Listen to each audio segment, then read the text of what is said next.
সবার জন্যই, আমাদের জন্য তো একা না। আর দেশনেত্রী বেগম খালেদা জিয়া তো আর একজনের নেত্রী না, পৃথিবীর সবার নেত্রী। তো এই জন্যই আর কি অনেক কষ্ট লাগছে, বিদায় আমরা এখানে আসছি দেখার জন্য। তবে আমরা তো আর দেখতে পারি নাই, দাঁড়াইছিলাম অনেকক্ষণ, এখন চলে যেতেছি বাসার দিকে। আক্ষেপ, উনি মারা গেছেন।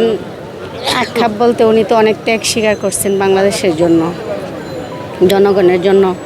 নির্যাতন, নিপীড়ন অনেক কিছু উনি ত্যাগ করছেন। উনি এক কথাই বলছেন, আমি বাংলাদেশের মাটিতেই থাকবো, বাংলাদেশের মাটিতেই মরব, আমি কখনো বাহিরে যাব না। এই জন্যই আমাদের খারাপ লাগছে। আসছি অনেকক্ষণ হয়েছে, প্রায় 3-4 ঘন্টা।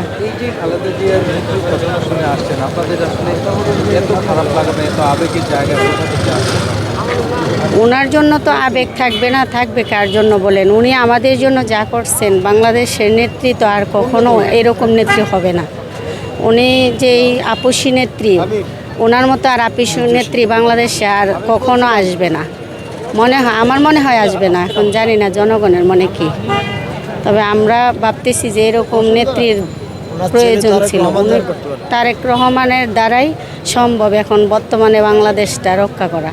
এছাড়া পরবর্তীতে তিনি কিন্তু একটা ইনসাল্টিং, একটা হিংসাত্মক, একটা ক্ষুদ্র বক্তব্য নেন। প্রচণ্ড মুমূর্ষ অসুস্থ অবস্থায় তিনি হাসপাতালে বসে জাতিকে ঐক্যবদ্ধ, সুশৃঙ্খল এবং ধৈর্য থাকার জন্য আহ্বান জানাইছেন।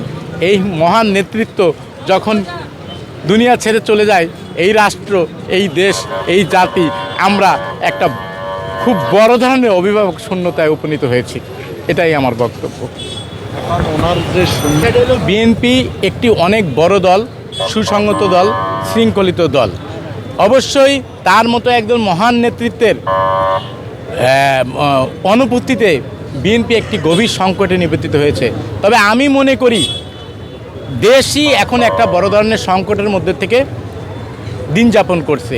এই সংকট থেকে মুক্তির জন্য গণতান্ত্রিক উত্তরণ অতীব জরুরি, এবং তার জন্য যে আগামী নির্বাচন এবং গণতান্ত্রিক উত্তরণের যে প্রক্রিয়া, এই প্রক্রিয়ায় বেগম খালেদা জিয়ার অনুপস্থিতিতে বিএনপি দল তারা যেন তার এই শক্তিতে উপনীত করে সুশৃঙ্খল এবং ধৈর্যের সাথে আগামী গণতান্ত্রিক মুক্তিতে অবদান রাখবে, এবং বেগম খালেদা জিয়ার যে আকাঙ্ক্ষা, যে ইচ্ছা, তার প্রতি প্রতিশ্রুতিবদ্ধ থাকবে, এবং এর মাধ্যমেই আমার মনে হয় সংকট উত্তরণ সম্ভব। কি যেই শূন্যতা এখন হয়েছে সেটা কখনোই পূরণ করা সম্ভব না।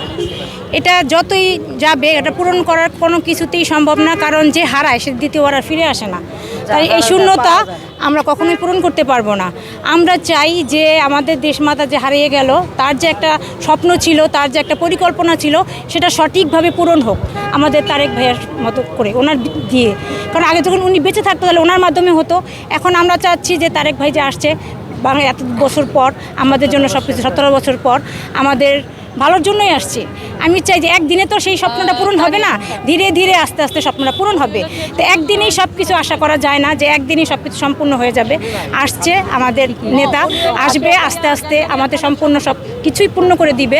কিন্তু একটাই কষ্ট, ওনার মনে রয়ে গেল, আমাদের মনে রাখলো, ওনার মাথা নাই, যার জন্য আমরা সব কিছু করলাম। আমাদের এত ভালোবাসা, আমাদের জনপ্রিয় খালেদা জিয়া মারা গেল, ওনার জন্য ওই জিনিসটা প্রকাশ করা যাচ্ছে না। মা মারা গেলে সেটা কীভাবে প্রকাশ করতে হয় আমরা জানি না। যারা সন্তান তারাই বুঝে যে তার মাটা মারা গেল, তার কি হবে এখন। কারণ আমরা চাই তার জন্য সব কিছু আশা ভরসা সব কিছু এখন তারেক ভাইয়ার উপরে। উনি আসছে, আল্লাহর রহমতে আমরা খুশি যে উনি দেশটা সুন্দরভাবে গুছাবে, চালিয়ে নেবে।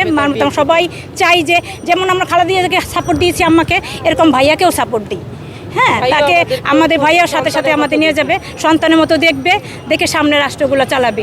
এখন আগের দিন যা চলে গেছে ওটা চিন্তা করে লাভ নেই। এখন সামনে ভবিষ্যতে আমাদের কি হবে, কি করতে পারবো, সেটাই আমাদের চাওয়া পাওয়া। সব থেকে দোয়া করবেন। আর সবাই আমার মারে এই সুখ বলার মতন না। আমার ভাইয়া তারেক জিয়া কি কইরা বলবো, তারেক জিয়া কিভাবে বলবো, আমার মারে কিভাবে বলবো। ও মা গো, আমার ভাইয়ারে এতিম করে তো ইয়া গেল, তারেক জিয়ারে এতিম বানাইছে না।